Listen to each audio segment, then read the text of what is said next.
Greetings all, DC Wood here with a brand new series for YouTube. As a massive superhero fan, specifically Marvel and DC Comics, I naturally watch superhero movies and TV shows inspired by the original comics and movies. And over the years, I've come across many different forms of media, from the DC animated universe to the Marvel Cinematic Universe to various other superhero TV shows and movies, and now to the Arrowverse, a live-action television multiverse that's heavily inspired by original DC comics and produced by Warner Bros. Television. Originally beginning in 2012, when the hit show Arrow debuted on America's CW channel, multiple superhero TV shows were spun off from Arrow, forming a universe that's very similar to Marvel's universe in the world of film and TV. An ever-evolving, colourful world that appeals to all demographics and presenting a rich tapestry of deep, well-developed heroes and villains that star in individual sagas as well as epic crossovers.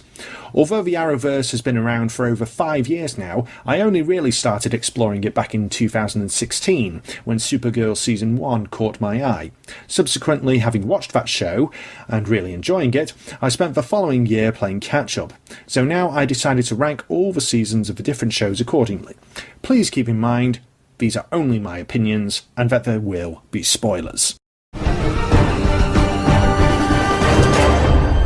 For this list, I will only be ranking all the seasons that I have seen and seasons that are complete. So even though Arrow Season 6, The Flash Season 4, Supergirl Season 3, Legends of Tomorrow Season 3 and Freedom Fighters for Ray are currently in progress, none of these current seasons have finished airing yet, which is why they're excluded from this list. Once they're all complete and I've seen them, I will revise rankings accordingly. Also, I am including everything TV-based that's considered part of the Arrowverse, intentionally, retroactively, or otherwise. For instance, even though Vixen is an animated web series but streamed on the CW app, it's still firmly established in Arrowverse continuity and considered canon.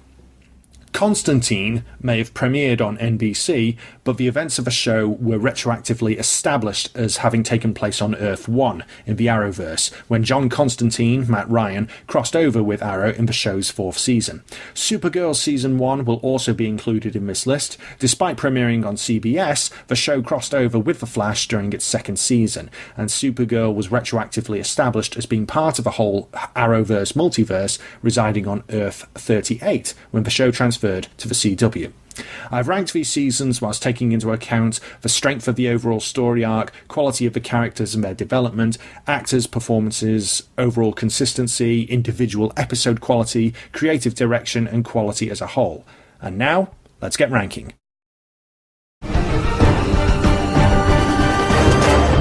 Number 15, Arrow Season 4. No surprise for anyone, I'm sure, fans have unanimously agreed that Season 4 of Arrow is not only the single worst season of the show, but in the entire Arrowverse. When I was working my way through all the shows to get up to date, I was intrigued to check this one out, thinking whether or not it could be as bad as the majority say. Sadly, I discovered it was. What's frustrating is that there is some good stuff about Season 4. Namely, it features my favourite incarnation of Team Arrow, Green Arrow, Felicity, Spartan, Black Canary and Speedy. There's the debut of the amazing new Leia, a terrific villain in Damien Dark, and I could watch Team Arrow fight Hive soldiers all day long and I'd be happy. Season 4 also nicely sets things up for Legends of Tomorrow, and there's some ace crossovers with Vixen, The Flash and Constantine, which is by far Season 4's best episode. But the bad sadly outweighs the good. Season 4 ultimately loses its way with several tedious subplots and characters. There's flashbacks that feel irrelevant and arduous to sit through.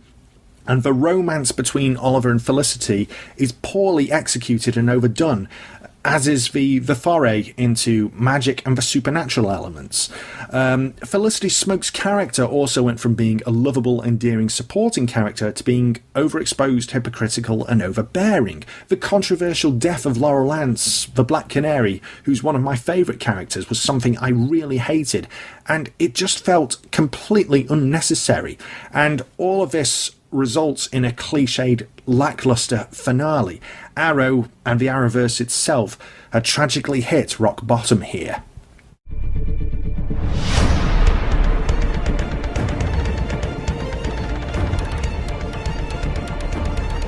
Number 14, The Flash, Season 3. It's a shame to rank a season of The Flash so low because we all know what high quality The Flash can be, and what's really annoying is that several of The Flash's best episodes can be found in Season 3, namely Part 1 of the fantastic Invasion crossover, the amazing Attack on Gorilla City, Attack on Central City two-parter, and the duet musical crossover with Supergirl, which was an episode I was expecting to hate and ended up absolutely loving it. And there's plenty other great stuff too in Season 3, namely the arcs of Jesse Quick and Kid Flash, the arrival of another Harrison Wells, the brilliant HR from Earth 19, Cisco becoming Vibe and finding romance with Gypsy, and Caitlin's tragic transformation into Killer Frost. But unlike previous seasons of The Flash, Season 3 loses a lot of the show's epic quality and consistency. Barry is also rewritten as being highly unlikable, Iris is reduced to being a plot device, and there's yet another speedster for the main villain in Savitar, who is nowhere near as compelling as Zoom or the Reverse Flash. The adaptation of Flashpoint is a missed opportunity, and sadly sets the tone for the overall narrative of Season 3, thus taking everything fun and uplifting about the show and turning it into something that's overall disjointed, repetitive, and sadly, depressing.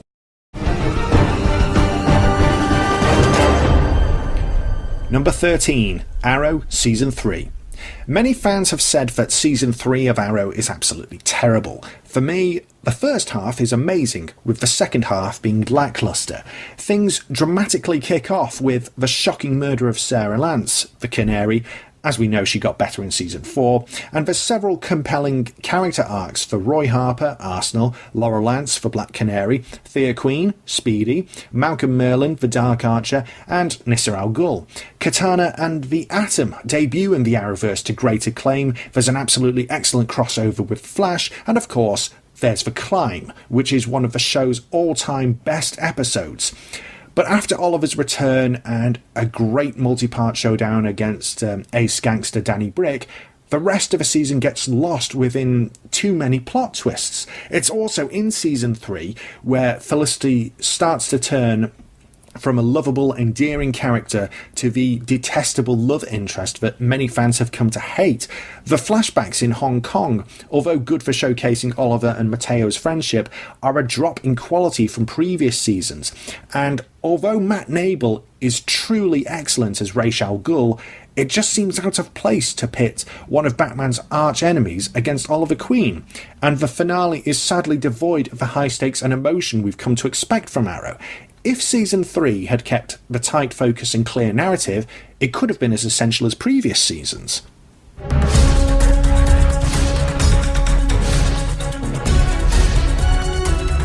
Number 12, Vixen Season 1.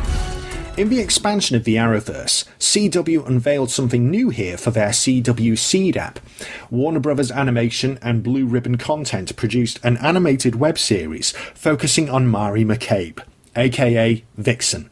A delightful tie-in to Arrow and The Flash, as well as establishing and developing Mari, beautifully voiced by Megalyn in Chicken Wookie. This first season of Vixen was a nice, bite-sized cartoon that scored points for genuinely feeling like part of the Arrowverse, and also successfully introducing another, previously overlooked DC heroine. The overall nature of the season's story arc is great. Mari herself is a truly great character with fascinating origins, and her long-lost sister Kuasa is a fine antagonist for Season 1. The animation, voice acting and soundtrack are all nice, and it's great to see Stephen Amell and Grant Gustin drop by as the Arrow and the Flash. Plus, the events here are touched upon in Season 4 of Arrow, which is also nice. The only things that really hinder this season and the show itself is the format. It does make one yearn for a full-length live-action series. The somewhat truncated nature of Vixen mean that there's a lot that can't be fleshed out and explored, which severely restricts the show and its overall impact on the Arrowverse.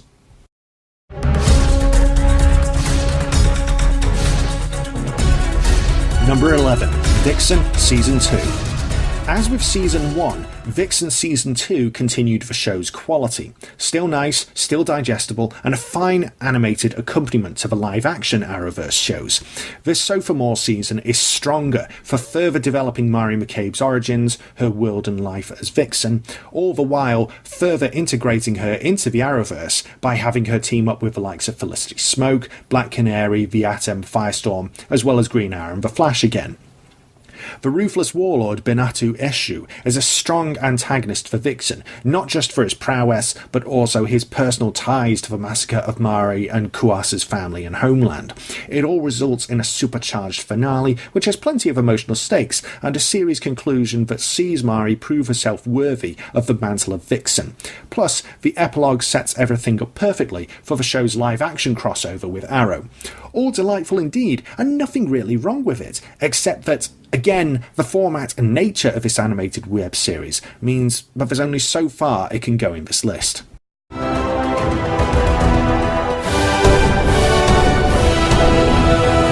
Number 10. Legends of Tomorrow Season 1. This was another happy accident for me. As I said before, I started my venture into the Arrowverse with Supergirl Season 1. Then I came across this by happy accident as well. As someone who was a novice to the Arrowverse, specifically the happenings of Earth 1, I was thankful to Legends of Tomorrow for recapping certain events for me. The idea of taking a bunch of supporting characters, heroes and villains from both Arrow and the Flash and putting them in their own time-travelling setting is inspired, and the show is essentially ragtag Avengers meet Doctor Who, and the results are hilarious, exciting and emotional in this first season. Obviously, it helps being familiar with the characters from the other shows, but the backgrounds of all the various net legends are all nicely recapped, juggled and developed very well, especially Wentworth Miller's Captain Cold. It's certainly the most ambitious Arrowverse show ever done, and all in all, tremendous fun. But alas, Legends of Tomorrow's first season suffers from great inconsistency. It struggles to find its feet and establish the show's identity.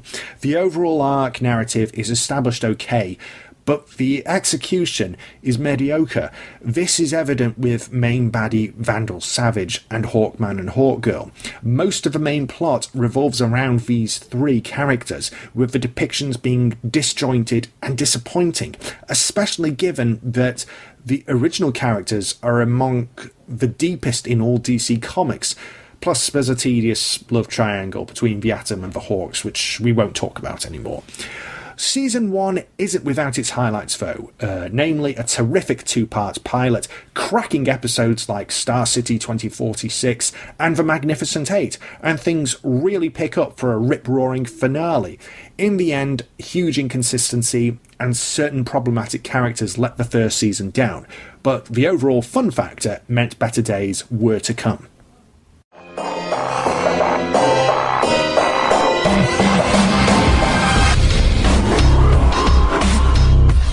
Number 9.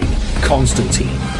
Of all the Arrowverse shows and their seasons, Constantine was the most difficult to rank. The overall quality and consistency of Constantine is staggeringly high, easily on a par with the first two seasons of both Arrow and The Flash, in my opinion. All the fundamentals are here. There's a perfect lead in Matt Ryan. John Constantine himself is a complex, unscrupulous anti-hero who's tormented by his past. There's great supporting characters in Zed and Chad. There's great baddies in Felix Faust, Papa Midnight, and the enigmatic, manipulative fallen angel Manny.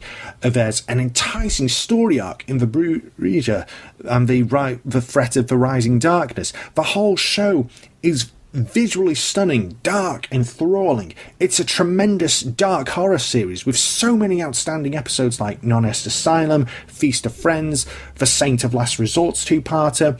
But there's a really big problem with Constantine's only season. It's not finished.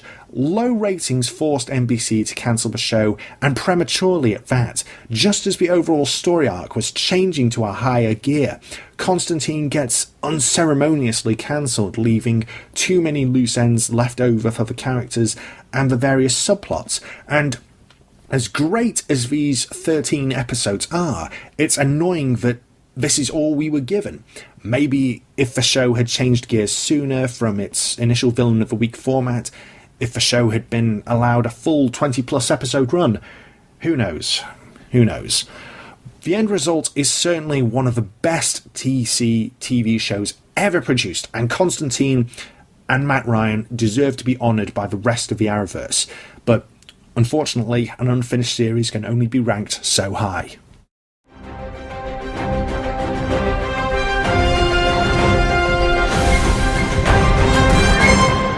Number 8. Supergirl Season 1. As I said at the start of this video, this was my first foray into the Arrowverse, and while I've long since discovered greater things in this DCTV universe, the first season of Supergirl still holds a special place in my heart. The show immediately scores high points for a lot of things. Supergirl takes Kara Zor-El out of the shadow of her more famous cousin and puts her in her own setting of National City, with her own friends and family, her own job, facing her own struggles, learning how to control her powers, and what it means to be her own hero.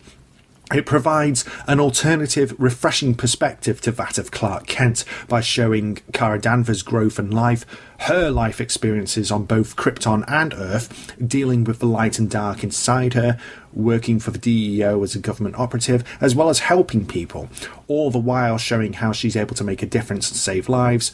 All of this demonstrates that Supergirl is just as deep and colourful as Superman.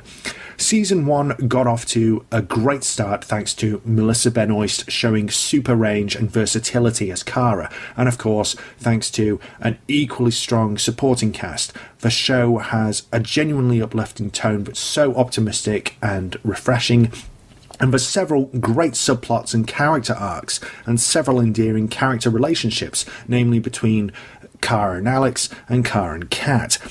Alas, Supergirl's first season suffers from a catalogue of dire villains, such as Non, Indigo, Silver Banshee, Reactron, Red Tornado, and Maxwell Lord, who came off as a poor man's Lex Luthor to me. Although Season 1 does have some excellent villains like Livewire and General Astra. However, Season 1's consistency is disjointed, like the show was struggling to find its wings and form a compelling story arc. Several tedious romantic subplots dragged throughout the season as well. Nonetheless, Supergirl's first season did show its potential with a good pilot, several amazing episodes like Human for a Day, The Girl Who Has Everything, and Falling, and of course, World's Finest, the essential crossover with The Flash. And the Myriad Better Angels finale is a strong culmination of all the season's events. Visually stunning, evocative, and with plenty of heart, Supergirl Season 1 gets the show off to a strong start, but not in the way Arrow and The Flash does with their debut seasons.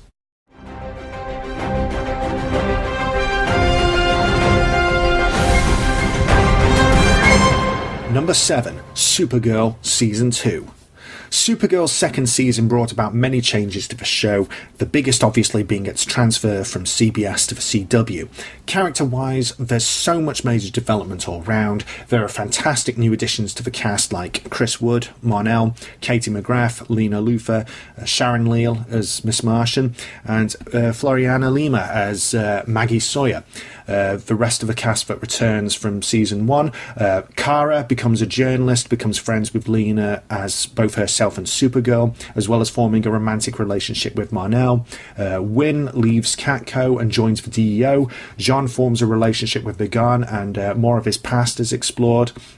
And Alex, Kyla Lee, she really shines this season. Her coming out storyline and the character focus that Alex gets this season is handled beautifully and with such maturity, and Kyla really proves what an asset she is to Supergirl. Absolutely amazing performances and so consistent all season. A lot of Supergirl fans have debated which was better, Season 1 or 2. Personally, I'm in the camp that felt Season 2 was a decided improvement over its predecessor. Immediately there's this comfortable vibe for the cast and crew, like they're all more at home. All the subplots that didn't work last season have thankfully been ditched. There's a much improved range of villains overall, so many exceptional episodes, very few dud ones. There's better choreography and use of special effects, which is all the more amazing given the reduced budget. Lillian Luthor and Cadmus and Queen Rhea and the Daxamites are excellent primary antagonists for the season, and the overall tone, consistency and seasonal arc is much better this time around. It's like the show should have been on the CW to begin with. The season premiere, The Adventures of Supergirl, is simply perfect, one of my all-time favourite Arrowverse episodes. Superman is finally brought into the Arrowverse, and the depiction and casting are perfect, with Tyler Hoechlin becoming my favourite Superman since Christopher Reeve, and he never overshadows Melissa Benoist when we're on screen together. They're on equal footing here. They have such chemistry with each other. It's absolutely ace, and their titanic battle in the epic season finale, Nevertheless She Persisted, is ultimately the icing on the cake. But as good as all this is, and as many elating moments that there are in season 2, there are still nagging problems, like a rubbish depiction of a cyborg Superman. Absolutely terrible. The fate of Cadmus is left right up in the air at season's end. James Olsen, Micard Brooks, is given a poor story arc as the Guardian. Cat Grant is sadly no longer a series regular, and even though Supergirl crosses over with the other shows for the Fantastic Invasion crossover and the Duet musical, Season 2 was just used as a lead-in for the main action on Arrow, Flash and Legends of Tomorrow, which is annoying, though it is understandable due to the transition to CW's schedule. And as much as Supergirl improved during Season 2, I still feel as though the show hasn't quite realised its full potential yet, like the other Arrowverse shows. Who knows? Maybe when Season 3 has finished?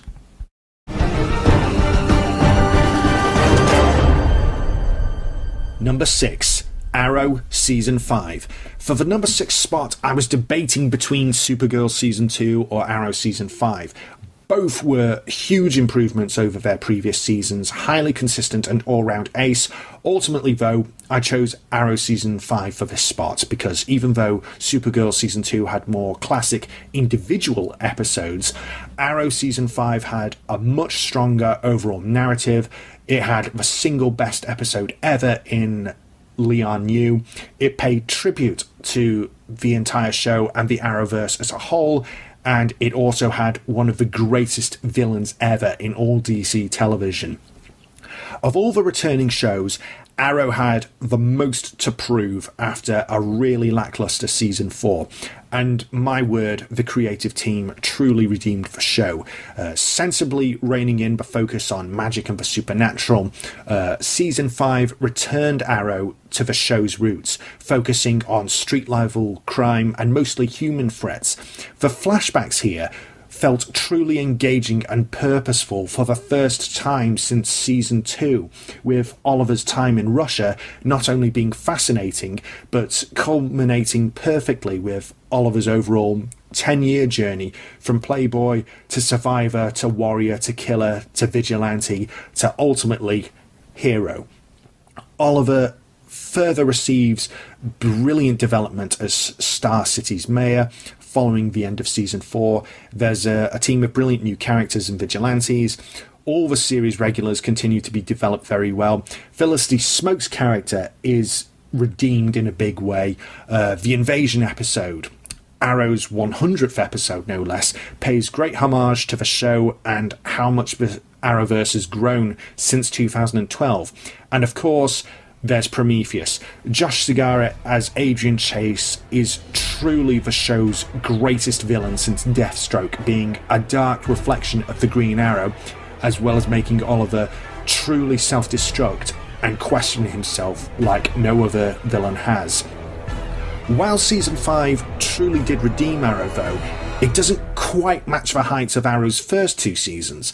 Characters like Evelyn Sharp and Susan Williams have confusing, contradictory motivations, and they're so ill-written that their subplots leave a stain on Season 5. But Season 5 still remains a milestone in the whole Arrowverse, and it all culminates perfectly in the finale, Leon Yu, which is truly the best Arrow episode of all time. And the cliffhanger, along with everything else, prove that there's still lots of life left in the show that started it all.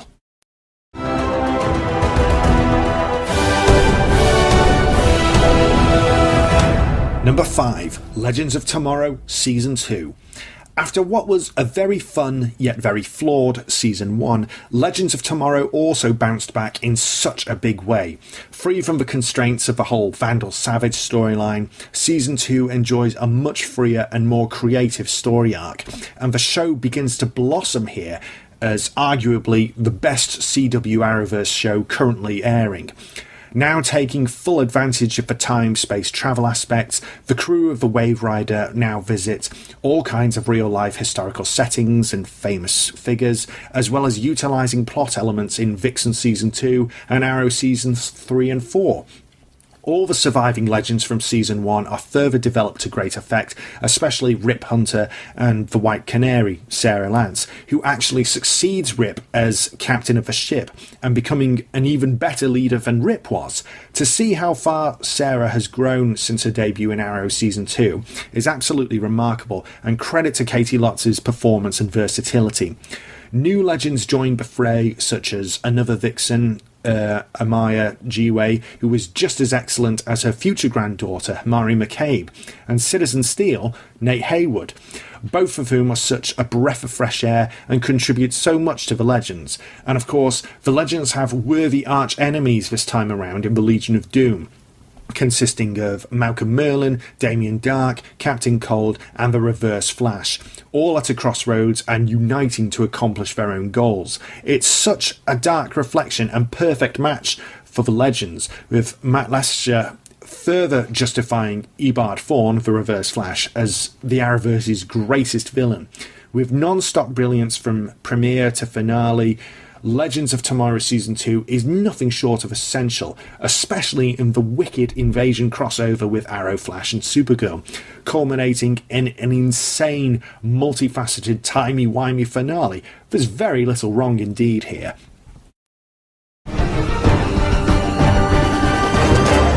Number 4, Arrow Season 1.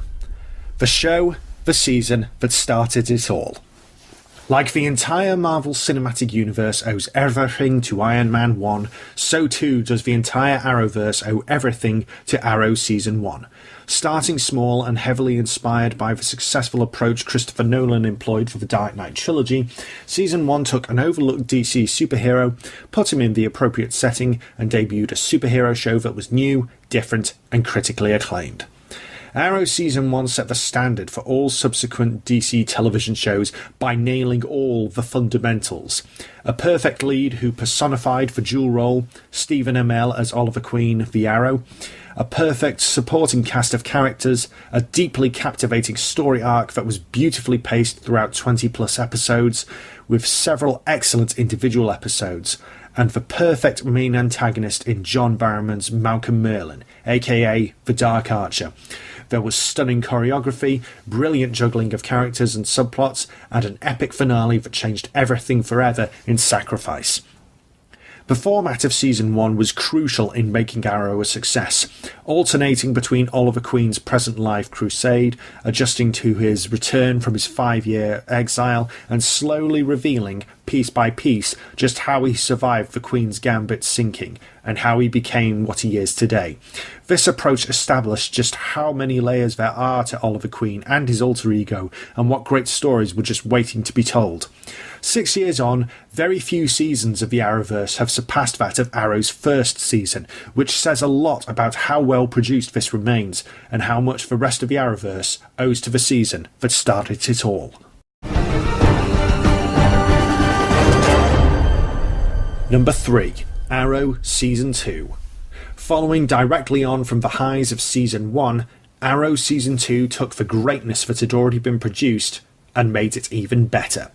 Oliver, Felicity, Diggle, Laurel, Thea, Roy, and all the surviving cast members continued to grow and evolve, as did the extent of Oliver's world, and the seeds were also sown to allow the Arrowverse to branch out. With Oliver continuing to save his city whilst honouring Tommy's tragic death in Season 1's finale, the Arrow's past would come back to haunt him in more ways than one. The intricate storytelling between past and present would blossom to a spectacular level, as Oliver's time on Leon New would reveal more of his relationships with Sarah Lance, Katie Lotz, who would return from the dead as the Canary, and of course, Slade Wilson, Manu Burnett, who would come back from the dead as Deathstroke. To this day, Deathstroke remains the greatest villain in all of Arrow, and is one of the top 2 villains in the whole Arrowverse. The examination of how Oliver and Slade's friendship turned sour, and how Slade became Deathstroke, is beautifully chronicled, and exactly how Slade executes the slow, systematic destruction of Oliver Queen's life makes for deeply tragic and essential television, and thus making you root for the Arrow on to victory in a personal, supercharged and high-stakes finale in Unthinkable. Arrow Season 2 remains the epitome of the show's quality, and being virtually perfect, and it also successfully introduces Barry Allen, Grant Gustin, into the fold in one of the show's best ever episodes ever, in The Scientist. All of this, of course, would result in a spin-off show that would surpass even Arrow.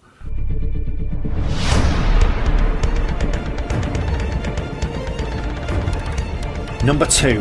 The Flash, Season 1.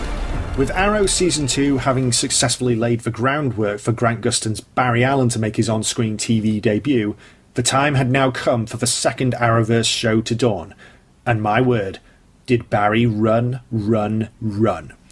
Treading new waters by bringing metahumans into the fold, The Flash's first season thrived on the new DC Comics source material it had access to. The spin-off show was a total contrast to Arrow, being lighter, full of hope and optimism, packing more humour and showcasing more heart, and being such a polar opposite to Arrow, really allowed The Flash to thrive and surpass the parents' show. Barry Allen was such a relatable soul, socially awkward, academically brilliant, kind, funny, brave, courageous, tragic and determined, full of warmth and compassion for his fellow man. Again, Grant Gustin's casting was perfect, and seeing him journey to master his powers, prove his father's innocence and avenge his mother's murder, it all made for yet another deep, multi-layered hero, supported by yet another perfect bunch of characters like Detective Joe West and his daughter Iris, Cisco Ramon and Caitlin Snow, and Eddie Thawne. The show again broke new ground with amazing visual effects for television, and successfully bringing The Flash's world to a new generation of fans. For those who didn't know the full extent of just how great a superhero The Flash is, Season 1 was virtually perfect, and for also realising the potential of so many villains like Leonard Snart, Captain Cold, Mick Rory, Heatwave, and Gorilla Grodd. And of course, Harrison Wells, Tom Cavanagh, who was secretly Eobard Thawne, the Reverse Flash. Unlike other villains with an overly convoluted backstory, the Reverse Flash's complicated past and secrets only succeeded in making him all the more fascinating and versatile, resulting in a powerful, complex villain with ties to Barry that only snowballed towards the epic, tragic cliffhanger of the finale. Highly consistent, exhilarating, with several great crossovers with Arrow, and the sense of being a true comic book brought to life, The Flash became arguably the greatest superhero show of all time straight away in its first season.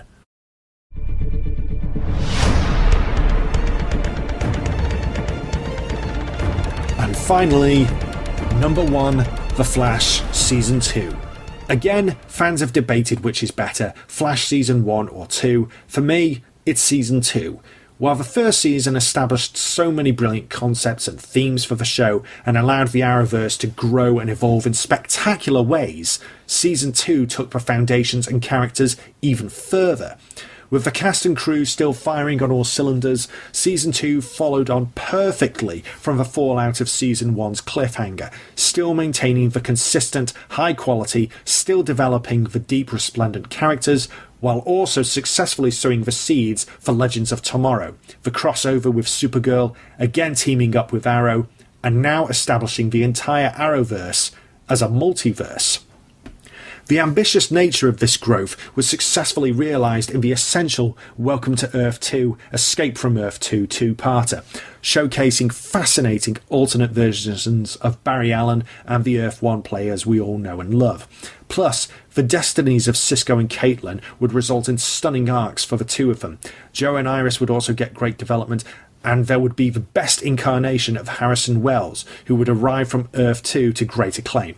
Plus, Wally West and Jesse Chambers would also come into the fold, along with Patty Spivot, who in my opinion is the definitive love interest for Barry Allen. Sorry, Iris. And of course, there was Zoom, a terrifying, monstrous and fascinating speedster villain who was similar yet different from the Reverse Flash. Zoom came across as fresh and distinctive from other speedsters at the right time before the whole speedster big bad concept was overdone completely.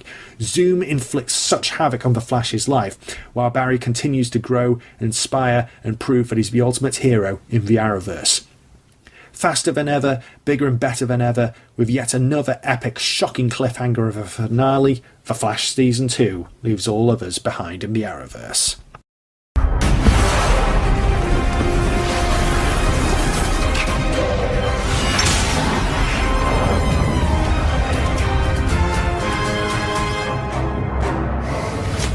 So, those are my rankings. But what do you think? How do you rank the Arrowverse seasons? Please share your comments below. As I see more future seasons of Supergirl, Arrow, Legends, Flash, Constantine and Freedom Fighters for Ray, I will revise my rankings accordingly. Stay tuned, as I will start reviewing each season individually, providing a more in-depth analysis of each of the shows, their pros and cons, and overall rankings, starting of course with Arrow Season 1. Thanks for watching everyone, see you soon!